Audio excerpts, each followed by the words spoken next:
Good morning বন্ধুরা। সকাল সকাল বেরিয়ে পড়েছি একটা জায়গা যাওয়ার উদ্দেশ্যে। তো কোথায় যাচ্ছি চলো তোমরা দেখতে থাকো। এই দেখো, এটা হচ্ছে রানীগঞ্জের খাটুশ্যাম মন্দির। এই মন্দিরে এসে তোমাদেরকে একদিন ভিডিও করে দেখাবো। তো আমরা এখন রানীগঞ্জ থেকে যাচ্ছি রানীগঞ্জ স্টেশনে। এই দেখো, রানীগঞ্জ স্টেশনে চলে এসেছি। আর এখানে এসেই প্রথমে আমরা টিকিট কেটে নেব। কোথায় যাচ্ছি, হ্যাঁ কোথায় যাচ্ছি সেটাও বলবো তোমাদেরকে। দেখো কোথায় যাচ্ছি, আমরা যাচ্ছি বর্ধমান।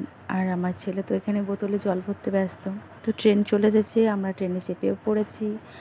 আর ট্রেন থেকে নেমে আমরা দিদিদের জন্য ওয়েট করছিলাম কিছুক্ষণ। তো ওরাও চলে এলো, সবাই মিলে একসাথে টোটো করে চলে গেলাম মন্দিরে যাওয়ার জন্য। কোন মন্দির বুঝতে পারছো এই ভিডিওটা দেখে কেউ?